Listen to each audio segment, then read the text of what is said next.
Au sommaire de l'émission, gros plan sur HTJ, un artiste talentueux tellement passionné par le surf qu'il en fait de l'art. Puis Veille Calais sera invité au défi pour une séance de yoga avec Estelle Joumotte. Et pour terminer, nous vous offrirons les meilleures images du web. Bon mag à tous!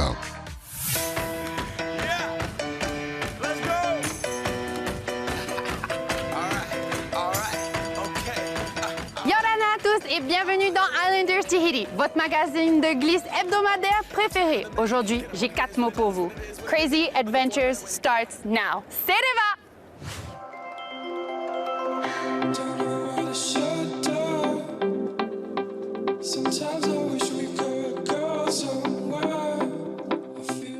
Bonjour Estelle. Bonjour.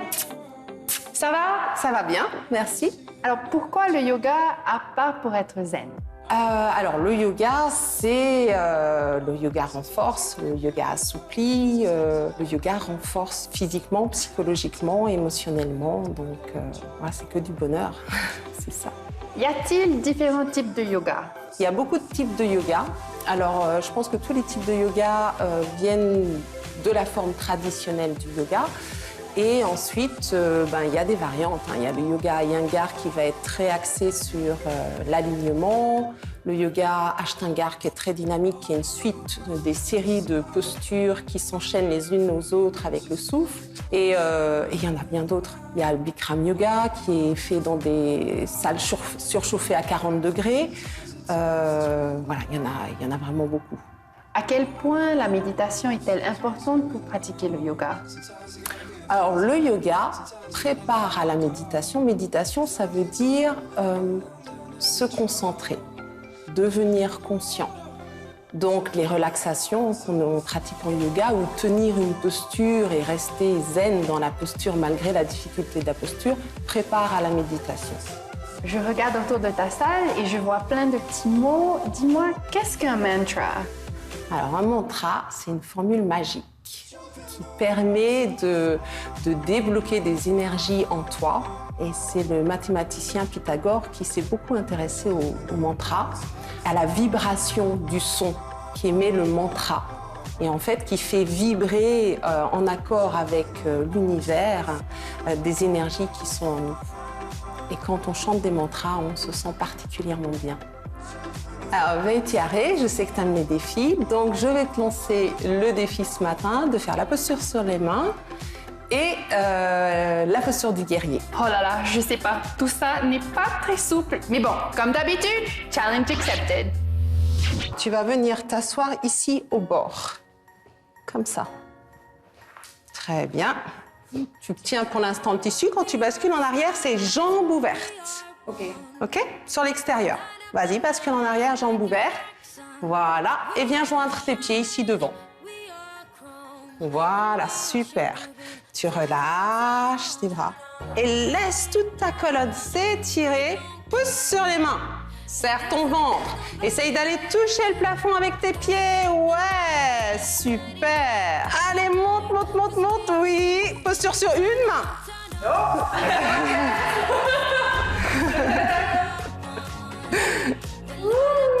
Je savais pas que le sang pouvait monter à la tête aussi vite. Donc, tes tranches des pieds sont parallèles au tapis et tu vas tourner ton pied droit vers l'extérieur et tu lèves les bras au-dessus de la tête. Monte tes bras au-dessus de la tête.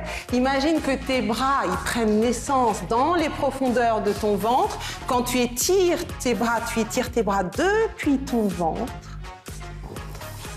Et le regard doux, détendu, pacifique. Tu es un guerrier pacifique. Et à chaque fois que tu expires, envoie l'énergie de ton ventre jusqu'au talon gauche, jusqu'au talon droit et jusqu'au bout des doigts. Comme si tu rayonnais depuis ton ventre dans toutes les directions.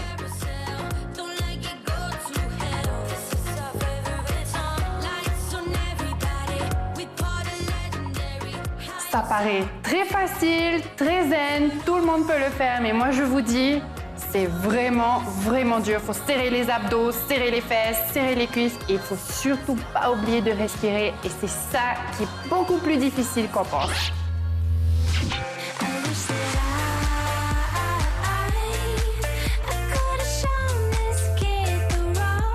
La glisse est un monde de sensations extrêmes recherché par les sportifs, mais qui parle aussi aux artistes, toujours en quête de nouveaux univers. Pour réunir les deux mondes, rien de mieux que d'être à la fois pratiquant et artiste. Comme Elton John, un big name dans le street art en Polynésie, arrivé tout jeune à Tahiti et qui est parvenu à réunir ses émotions dans son univers graphique. Devenu célèbre pour ses planches de surf revisitées, aujourd'hui, nous vous proposons de découvrir son travail qui promet d'être haut en couleur. Regardez.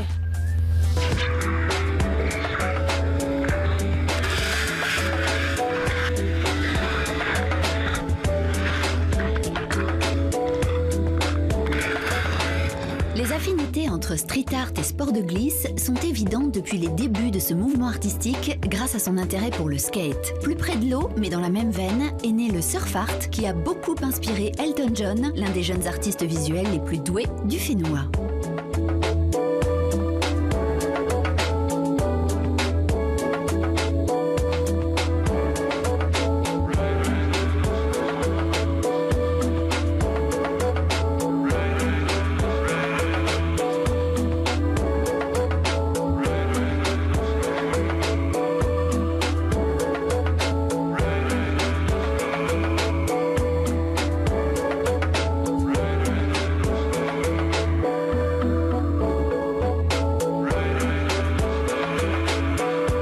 J'ai commencé à dessiner à l'école et après j'ai gardé le truc et ensuite ça a été mixé avec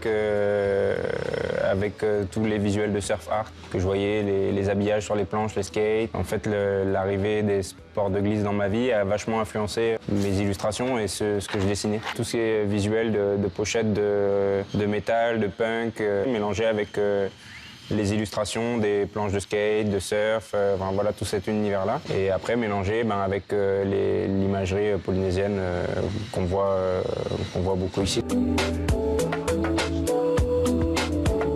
En ce moment, je fais plein d'essais sur la sculpture en argile, des moules en silicone, et faire des tirages en résine, essayer de faire des petites sculptures et de les dupliquer, de faire des tirages, voilà.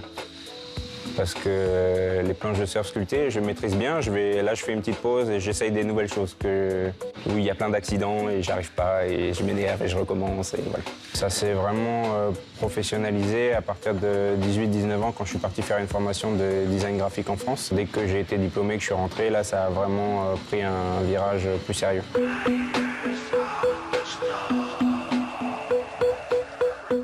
La première fois que j'ai sculpté une planche de surf, ça a été un accident. En fait, je dessinais dessus depuis un moment.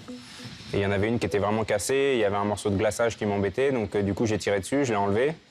Et j'ai attaqué la mousse avec un petit morceau de mousse avec différents outils. Et donc, j'ai rajouté un peu de résine, c'est redevenu dur. Et la suivante, j'ai arraché tout le glaçage et je l'ai attaqué entièrement, quoi. Ça fait plusieurs années que je développe là-dessus et je suis loin d'être arrivé au bout encore.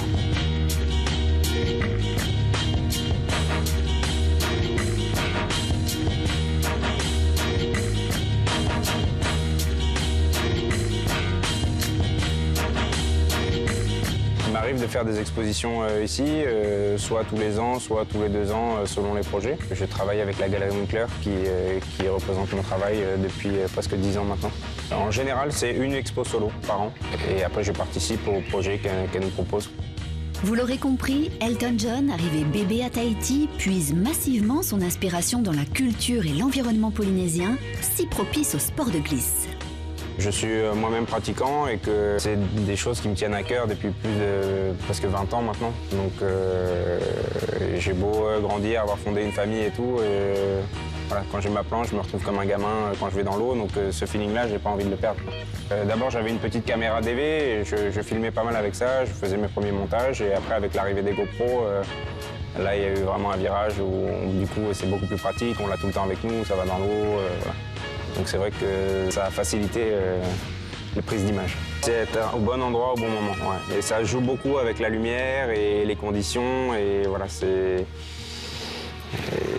moi j'aime beaucoup les images avec la Golden Light. C'est une lumière qui dure que 10 minutes, un quart d'heure, où c'est vraiment, il faut être là au bon moment, au bon endroit. C'est le moment où la lumière elle est vraiment au ras de l'eau et ça crée un effet doré. Je pense que tout le monde l'a déjà vu en fin de journée ou très tôt le matin. Et c'est un moment un peu magique, quoi. Quand tu es tout seul dans l'eau, c'est vraiment particulier. Le street art est un mode d'expression multiforme qui va du graffiti à la projection vidéo. Ultra polyvalent, Elton John en est l'un des représentants majeurs à Tahiti. Je fais des photos de mes potes qui surfent, mais j'ai une préférence pour les vagues vierges, quoi. C'est la nature à l'état pur, quoi. J'ai fait quelques tirages perso où j'ai participé aux expositions au ROA. Je sais pas, c'est commencé par ça parce que ça devait être le plus facile, c'est ce que tout le monde dit. Mais après, je me suis mis au surf, mais dès qu'il y a des vagues creuses et vraiment que c'est tubulaire, je suis pas assez fort en surf pour me mettre des vrais barrels. Alors qu'en boogie, je suis pas très manœuvre et tout. C'est vraiment le pipe.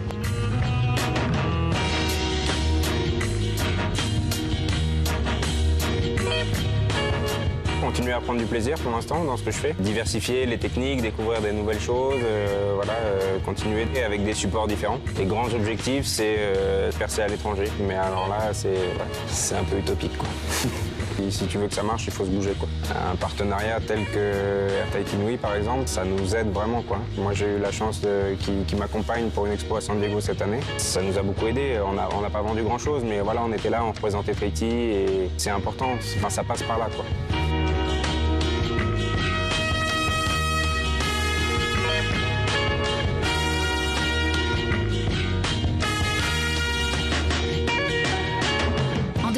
Le gouvernement polynésien créait un statut d'artiste professionnel qui a eu pour effet de booster considérablement les arts contemporains et la créativité locale. Ce statut a aussi permis à Elton John et à son complice Chronos d'investir un lieu magique, l'atelier Amani Lab, leur caverne d'Alibaba, qu'ils nous présenteront tous les deux la semaine prochaine.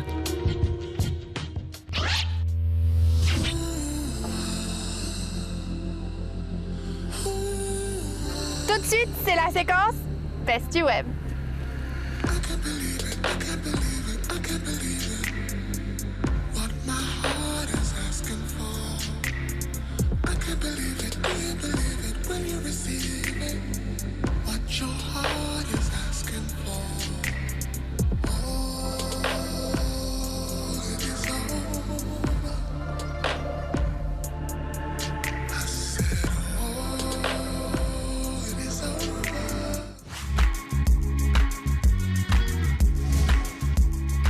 Ceci conclut notre épisode pour aujourd'hui et j'espère que ça vous a bien plu. N'oubliez pas, si vous voulez nous revoir ou vous êtes arrivé en cours d'émission, vous pouvez aller sur polynésiepremière.fr, sur francetv.fr ainsi que notre page Facebook Islanders Tahiti. En attendant de se retrouver la semaine prochaine, je vous souhaite à tous une agréable semaine. Ciao!